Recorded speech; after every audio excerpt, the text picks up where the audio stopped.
for our program. She got Ann. Welcome, Ann. She's the niece of Sam Hornish Jr., IndyCar and NASCAR driver. Currently, Hope is driving pro late model cars in the Champion Racing Association. Next step, probably NASCAR, maybe years up. And she drives number 8. Please welcome Hope Hornish. I'm just gonna step real quick over here and grab my notes out of my bag. But I brought some goodies too that I'll be able to pass around. That way you guys can actually see kind of more of the things that, kind of the rewards and things we get for doing what we do.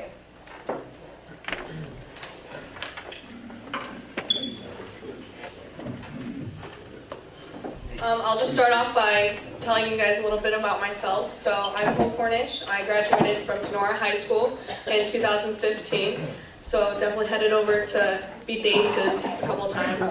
So, definitely enjoyed that. I was almost involved in everything within the community over at Tenora, student council, science club, Spanish club, you name it, I probably did it. And then I also had the opportunity to receive Defiance's Rotary Scholarship for a speech that I prepared and delivered there in 2015, my senior year. And ended up going on to the district Rotary when they hosted it at Kalahari and competed there as well. So that's just a little bit about myself. I really encourage every Rotarian's values and things like that as well. I like the principles of a Rotary Club and stuff like that, and I'm involved in our Rotary Club at Adrian College. I attend Adrian College. I am a sophomore there. I'm in Chi Omega fraternity. It's a national sorority there. It promotes the values of academic standing, social obligations, community service, and other philanthropy events. Being with that, I hold a 3.8 cumulative GPA up there as well, which is a lot better than my high school GPA, to be honest. And then within Chi Omega, we are also required to have 10 hours of community service. And our philanthropy is Make-A-Wish, so I've done a lot with Make-A-Wish as well. This summer I did a 50-mile bike ride for Make-A-Wish, and to participate in the 50-mile bike ride, you had to raise $300. And on top of that, I ended up raising $1,000. Thanks to the Angola Motorsports Speedway, they did a helmet pass for me. They gave me the 50-50 drawings and things like that, and just all the fans there that supported me. And that was my first pro late model, or my late model track that I raced at all year last year in 2015. This year we decided to make another jump up to the Jag Sierra All-Stars Tour and the Champion Racing Association, and we ended up competing there, and we did very well. As you can see, one of the trophies there on the table is from that. Winning my first main event, my B main event, which was a huge thing just from going up from go-karts. I started in go-karts and raced since I was 5 years old. We competitively started when I was 8 years old then. And just, we really had a knack for it. Everyone can get in a cart and go around and try to make their best hand at it, and to continue to have the success that we did really prevailed that we needed to move into something different, whether we wanted to make it a career or just a hobby from that point. And that's when I graduated high school, and we decided to go and try to make a career and try to get to that next level of NASCAR or IndyCar, depending if the opportunities prevail itself. And so then by stepping up into the pro lates this year, we had a successful season. I believe we finished 11th in points, and that's with not competing at the final events, just due to circumstances and funding opportunities. We've helped promote local businesses as far as Butler Real Estate, Spiker Contracting, Defiance Sales, Truck Sales and Service, and Stars and Stripes Firearms, and just by helping all those businesses as well and have them helping me and getting their name on the car and things like that. Move on here for you guys. So that's a little bit more about myself. At Adrian College, I'm a political science major. I really enjoy watching the political system and how it works, not only within the United States, but also internationally. And it's not just the government aspects of politics that I like, just the political interactions between everyone and how we intermingle as citizens of the United States and just, citizens within a country and within a nation. And so that's just something I kind of find interesting. I'm also a music major as well. I just decided to sign on to this, so more things to do. I play French horn. I'm first chair in our orchestra at Adrian College, and I do concert band as well and participate in that. So now I'll move into the professional and my professional and career world, which is racing and what I hopefully want it to be as my professional career and what I can say that I can do every weekend here on out. And how I got started, so as you guys can tell, Sam Hornish Jr. is my uncle. Watching his success within Indy cars coming up and then him making the transfer to NASCAR and watching some of the struggles and the difficulty that he pursued in his career and is still pursuing in his career and his dreams that he wants to accomplish things. And so by watching that struggle and then watching definitely the high moments of his career as far as the Indy 500 and the championships and Father's Day this year at Iowa and just all those different things and watching the family get behind him and support him, and not only the family but the community as well, because that's one of the big things that helped to propel him, as well as the community that was around him believing in him and still backing in him. So that's why I want to thank you guys as well for having me speak here today, because without the community we would go nowhere as drivers. And then how I got started, well, the family, like I said, and then moving on, I started in go-karts. My grandpa would put a big tile tube at the end of the driveway, and he'd put tires out there, and I'd have to go back and forth and do all these maneuvers, and if I didn't do it the right way, we were done for the day, kind of thing. So, kind of learning that and actually learning the principles of, okay, focus on what you're doing, make sure you do it the right the first time, and efficient the first time. And then later, at 8 years old, we started competing in kid karts, which, a funny story that I don't really tell a lot of people because it's really embarrassing, is my first race I went backwards on the track. And we were all 8 years old or whatever, so everyone just followed me out because we were like little ducklings, just out in the pond swimming around. So it was kind of funny that way. And then we just were competitive. We ran different classes of karts. I'd go into it, but it's not all that interesting, sorry. And then when, like I said, 2015 I graduated, we decided to make it a career. We ran a sportsman late models up at Angola Motorsports Speedway as our home track. It's about an hour from Defiance, where I'm from. And we ended up finishing seventh in points, winning the Hard Charger Award, and we were 1 point away from Rookie of the Year, which was disappointing, but it's okay. And then we moved into the traveling series, and the JAG series, the Champion Racing Association series, they travel around. We go to about 14 different tracks. Sometimes they repeat, so maybe 12 different tracks in all likely, and it's 100-lap features, and you have to qualify into it. It's just the practices, you qualify, and then you go race if you qualified into it. And a lot of the races are, you have 25 competitors or more, so you do have to qualify into these races, which, was quite a bit of a learning curve, especially because you were on different tires than I was racing out at Angola, and just things like that. And along with that, I started HEH LLC, my family did, and so we've been kind of running our own little business operation out of the racing stuff and finding people to help us out, finding different teams to help us out. As I got older and into the series, into late models and things like that, the family aspect didn't know where to go. They didn't know how to help me possibly, because there's just so many mechanics and dynamics of a late model that, it's stock car. It's not go-karts. You can't tweak, 3 things and be done with the whole thing. You have thousands and thousands of different things you can try. And so we started looking for teams, and right now we're in the pursuit of looking for a team to run with next year. We have 3 possible candidates, which I'll let you guys know when I do know myself on what we decide to do and things like that. So just the business aspect as well has been huge. It teaches me how to run books, just keeping up with everything, talking with sponsors, building proposals and things like that as well that I can give to local businesses. And then also working within the community, like I said already, just, interacting with you guys every day on a daily basis has been a huge benefit. Calling from school, I get calls and things like that, and, come back down here, travel an hour and a half or so to get over here and then drive an hour and a half back is the best part of the day, because you get to take a little break from school, but you also get to meet those people then wherever you're going. Some of the big things that are huge is getting recognized on a national level. Lately, I participated in the NASCAR Drive for Diversity Driver Combine, which is an opportunity through Rev Racing. It's a team that was started, and they wanted to offer opportunities to diverse people, and so multicultural backgrounds and women within the sport of auto racing. And you filled out this long application, A through F, email, paper, all the different kinds of copies you could make. That's what we did. And being selected for that, it is a national level, so we had drivers from Mexico and Canada send in applications as well.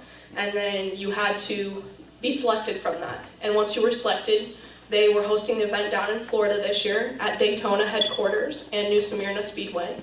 And you would show up and you had to do a physical portion, which was a workout program kind of thing, and the different aspects that may come with that, you can only imagine. And then an actual car testing portion, and then a media portion as well, where we sat up on a podium and had to answer questions that were thrown at us, and they were meant to throw us off a little bit, which was the best part, because it's always a challenge. And so that's kind of what we did down there, and just to get that opportunity was a huge thing, because not only does that help you get recognized on a national level, that also lets people know that you're serious about the sport. There's a lot of people that race around the local areas, and there's a lot of people that race within the traveling series. So to really get up on that next level, you really have to find something to set yourself apart. And I feel like this driver combine was a huge opportunity for me to set myself apart. By going down to that driver combine, we did an interview with Claire D. Lang on Sirius XM NASCAR. So that was cool, because Claire was always one of my biggest role models when I was growing up, just watching her talk and things like that on the TV, and then listening to some of her broadcasts on the radio on the way to races, and then just to have that opportunity to talk to her for about a half an hour with another driver that was down there with me, which is such a huge opportunity. And I got off the phone, because you have to call in and things like that, and I got off the phone and I hung up. I'm like, that was so cool. And then it was like, did that even happen? And then my mom sent me the recording. I'm like, wow, okay, that's what I sound like. So that was kind of the fun opportunities about it. Some of my favorite parts about racing, I like to go fast too. So that's one of them, but I also definitely like the fan aspect. If you look up in the stands, there's so many children and young adults looking down on you as the driver and really looking, seeing what you're doing, every move. You see some of the top competitors in our sports make bad names for themselves, and that's really just a disappointment. But when you do have those drivers that actually represent the sport in such a positive manner, in such a positive way, it's really an incredible thing to watch these young kids aspire, especially with the next generation coming up within NASCAR. They can really see, hey, that guy was my idol, now I'm racing against him, which, hopefully one day I get to race against my uncle. That would be very huge, So preferably not at Iowa, because he's really good at Iowa. But it'd be cool to get his pointers around there as well. And just the conversations between my family is huge as well. We really don't talk about racing because it's business, so we usually leave business when we come to the dinner table.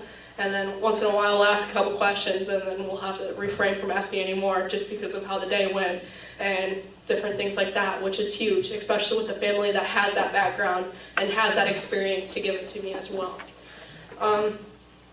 More about it, just the future, looking for a team. For next year is crucial. Within the team, that consists of pit crew members and things like that to help work on the car, because I definitely do not have all the knowledge to do it at all. And so definitely having those guys on the team with that experience, and then having someone as your spotter or your crew chief that talks to you and kind of hands down like, hey, do this next lap, or do this, or what can we do on the car differently, and things like that. Just communication with me is huge, and that's what we're looking for. We're also looking for sponsors as well, which we're very thankful for all the sponsors we've had, and we're looking for more sponsors and hopefully continue to go as well.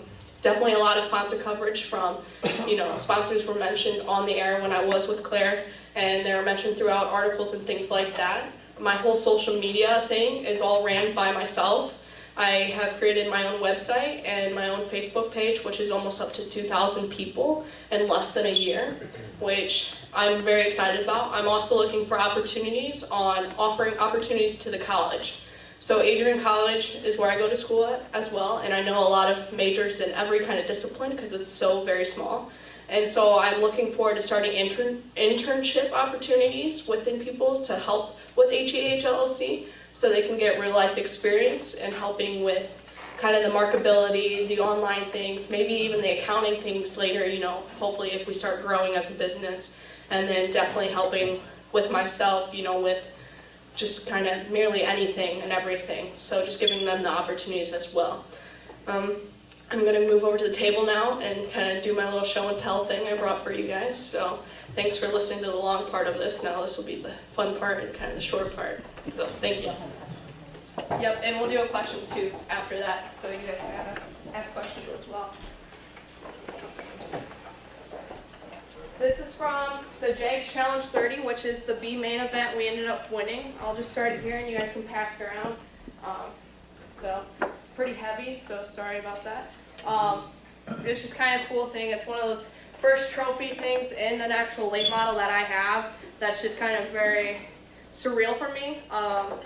That day I ended up I didn't qualify into the 100 lap A main race because just the different types of cars I was still adjusting to and getting used to it, and I messed up as a driver error, and then we ended up winning the B main, and we won it by a lap, almost a half a lap, which is really cool because it proved to everyone that we should have been in that race, you know, with a little bit more experience, which hopefully next year it turns out in our favors. This is just the hat of the sponsorship, so this is the hat that I got when we ended up winning. JAGS is the primary sponsor for the series, for the JAGS CRA All-Stars Tour, which I competed in this year. If you go to the races, you can get free hats from their truck and stuff they have there too. And then this kind of just shows you how big, like, the flags are. I don't know if you guys realize how big they are. Like, I thought they were a little bit smaller, personally, but that's just me. So this was the actual flag that was dropped when we won. So kind of cool actual memorabilia, which I didn't know we actually got to keep the flags like the Cup guys do and the Xfinity and Trucks guys do, which was really cool because I was really excited because I just like having memorabilia everywhere and things like that. And along with the Drive for Diversity Combine this year, I have been selected as a BMW participant in the Michael Fox Remembrance Foundation Scholarship. This scholarship allows me the opportunity to be sent down to South Carolina, and I will be participating with, I'll be working with some of the top car handlers and things like that of the country. And it teaches you a lot of car control and things like that, because within the NASCAR series and things like, the cars weigh so much weight, and the higher you get in further series, the heavier the cars weigh. I don't know the exact amount, so sorry for the lack of information. So it's just kind of cool because that the scholarship's only been awarded 6 times in the history, and Michael Fox, he ended up racing go-karts, and he was, I think he was early or late teens when he passed away in a car accident, and so his family set up this foundation to hopefully provide other kids, and I ended up, one of the tracks I raced at when I was racing go-karts was one of his tracks as well. So it's kind of cool because I grew up with the same people in the same atmosphere that Michael grew up with. And to receive that scholarship as being one of them from a local area was just a huge blessing and a huge opportunity. And especially to go out of state and get my name recognized in a different location as well is crucial and huge as well. So some of you guys may ask what's in the bag or the kind of safety equipment we use. We do wear a 5-layer suit, so 5-layer fire retardant, fire resistant suit, and so it's about that thick or whatnot, and it's a full body suit. And then on top of that, I also wear a head sock because of my hair. Being a female racer, it's very easy to catch on fire if, you know, a fire strikes within the cockpit and things like that. So I wear a head sock as well, and then I wear a Hans device that keeps my neck from moving because of the accident with Dale Earnhardt. That's kind of something they kept. It hooks to your helmet, so when you swivel, you can't swivel your head all the way, so that way it can't turn in that possible direction to where an unfortunate thing might happen. And then we also wear a helmet with that as well, you know, to protect the head, most important part of your body. And then we wear fireproof gloves. We wear earbuds to hear our spotters and things like that. So just kind of a whole bunch of little things. So I brought my helmet so you guys can kind of see my helmet up too. Pull it out here.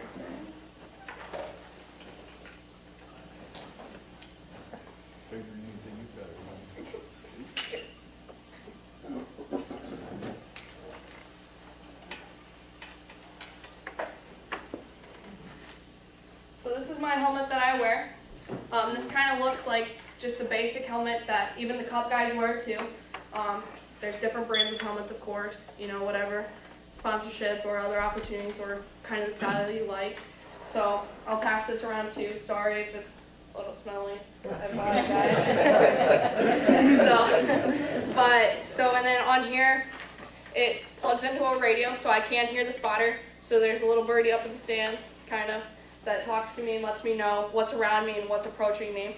And then these are where my Hans device connects as well. And then this up here is an air hose because the cars do get up above 120 degrees and they get hotter, you know, the worse it is outside. So one of the races this year, one of the races we were racing at this year was at Anderson Speedway in Anderson, Indiana, actually. And it was the July weekend where it was 100 and some degrees out everywhere. It was just miserable and scorching. And I remember that was the first time I've ever took a nap before the race because it was just so hot out. And so then we got in the car, and once I got done out of the car, it was literally, you could see the complete difference from when I stepped in the car to outside the car and, you know, back outside the car after the race, and just the complete, you know, heat index and everything of that car really weighed on me. Like I had to go right on the golf cart to go get cooled off again. And so it was just kind of one of those that everyone was just so hot, and it lasted forever. They ended up red flagging that race for a certain circumstance, and so everyone was just still sitting in their car because they're not going to let you get out. And so it was just kind of cool to see, not cool because it was like suffering a little bit because it was so hot, but to see the different like wears on your body as far as how physically in shape you have to be to drive these cars. And that's a huge thing as well. You know, not many people think, oh, it's just racing a car, it's just driving around in circles. It's not an actual sport. But it actually is with how demanding it is on your body. The G-forces that it pulls on your body is completely, you know, out of whack and insane that you're even able to do that and going for so long, especially within the Cup races, you know. And the series, as you get older and you move up in these series, the longer the laps become, you know, longer the races become, longer, you know, different times happen, different states you're in. Go down in Florida and race, it's a completely different atmosphere. So just to travel from state to state like that and be physically ready for that is just something that I really appreciated after that race in Indiana. And one of my sponsors is Madeline Rivera. Her brother works out of Defiance there at Hornish Brothers and APC, and his sister, is a physical trainer for me, and she is one of my sponsors as well. And so I work out daily on a daily basis just because you kind of have to be so unfit, which is also another kind of thing that I'm looking for as far as an internship goes up at the college is, you know, maybe taking one of those physical training students or an athletic training students and actually bring them into an actual professional setting that maybe they didn't realize. And that was something at the Combine they really mentioned to me is there's so many people here that work in the NASCAR level that really haven't even heard of racing before. Because there's so many office jobs, so many things that go behind the scenes, that there's really an opportunity for anyone and everyone at NASCAR and what they can possibly offer to you as well. So that was just another cool, eye-opening experience for me as well. I also have my Hans here. So this is the neck thing. It slips around my neck, so my head sits right in between here. And this hooks to the side of my helmets on the clips you see on my helmet. And so this is kind of one of those safety precaution things they took after Dale Earnhardt passed away. So, and these things definitely do save lives after you've seen some of the hard hits. One of the hardest hits, this is usually a more frequently asked question, is one of the hard hits that I had was at Salem Speedway this year. It's a half mile. The banking's like Bristol banking. It's just ridiculous and insane. It's like 33 degrees, I believe. And so you can almost be flat foot, meaning you're going about 125 miles per hour and such. And we ended up hitting the wall because I was trying to pass someone and I just got really loose underneath and I didn't want to go up into another driver and use them. And I ended up taking myself out and spun myself around and hit the wall and went airborne for a little bit and then just landed right back down. But I don't think my stepdad's ever jumped off that lift as fast as he did that day. And it was just kind of one of those things is because I got out of the car then and I was perfectly fine. You know, I watched the rest of the race and just hung out and loaded up the trailer and things like that. But without that gear and without the safety precautions and things like that they've taken now, it's just ridiculous. So I'll open it up to question and answers now if you guys have any questions. So kind of move back over here so you can hear me if you can't really hear me right now. Yes. What's the shortest track you run on? The shortest track that I ran on was 3/8 or like a quarter mile. So, or yeah, a quarter, 1/4. So kind of very tiny. So it's very crazy how fast you can go in such a little thing. So Angola is a 3/8 up there at Angola Motorsports Speedway. It's just a little 3/8 that you go about 90 to 100 miles an hour down the straightaways, and then you just get into the turn as fast as you can. So hopefully your brakes work. Yes. What's the longest distance you've driven? Longest distance I've driven, so half mile being largest track that I've been on. Probably about 90 some laps, so 180 miles. I think that's about average.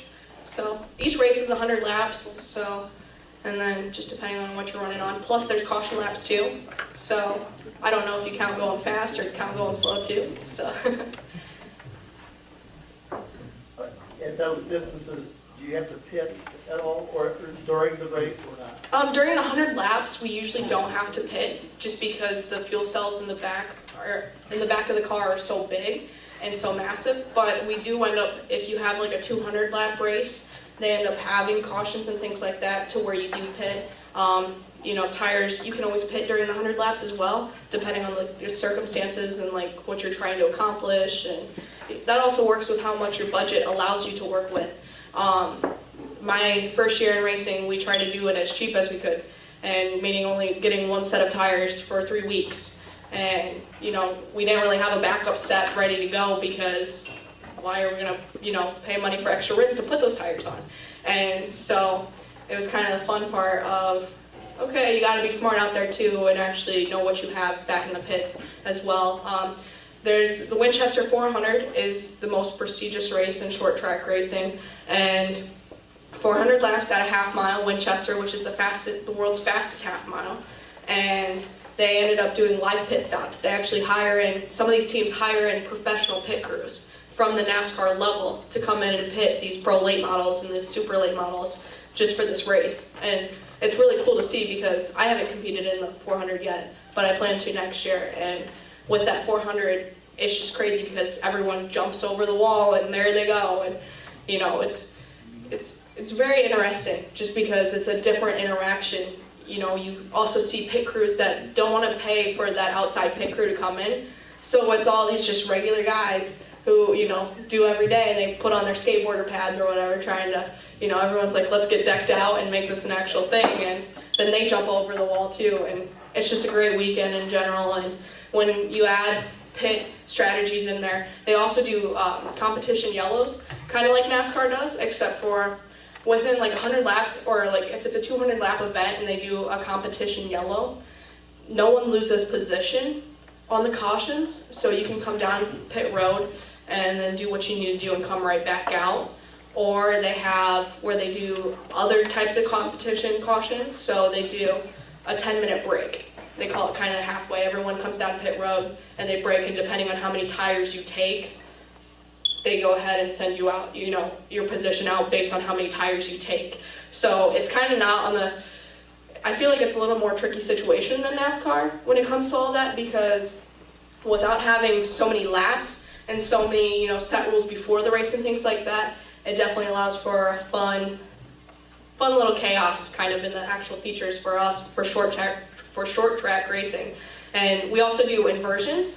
I don't know if any of you have heard of what they do as far as inversion wise.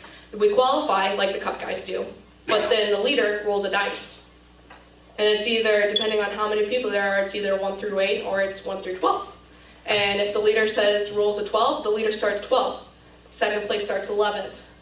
Your third place starts 10th, because they want to see the competition. They want to see you drive back up to the front if you're supposedly so much faster.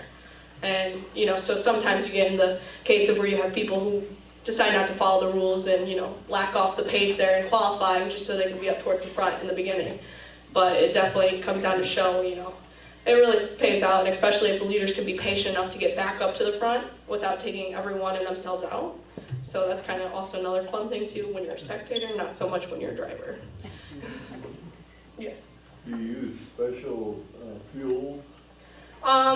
Just type of Sunoco fuel. It has a higher octane in it. I don't know the exact number. I think they're changing it this year for the next season. They're trying to make, I know the Super Series used the special fuel, and then I knew, which the Super Series is the level right above me, and that's with the same CRA, the Champion Racing Association. The Champion Racing Association has like 4 different levels within their competition realm, and so I'm in the 3rd one right now, if you want to rank them 1, 2, 3, 4 from the bottom. And so the bottom 3 weren't required to have a special fuel. You could get your fuel kind of from anywhere, and as long as it was the higher octane and that you wanted to be able to run it, and as long as you didn't add any fuel additives or whatever special things you could add. But then they just released that they're going to try to make it the same fuel strategy, so you will have to buy fuel at the track from them, which, adds another cost to you because you do have to pay for 10 gallons of fuel on top of that. So, but no, not really any, it's their special fuel technically, but I feel like it's just a higher octane. So, sorry if I didn't really answer your question. Yes. You practice every day, or you simulator, or? I don't have a simulator, and actually, for the Drive for Diversity Combine, they actually had a simulator down there, which was the first time I ever got to go in a simulator, which was very cool and realistic because they put the track we were testing at on the simulator.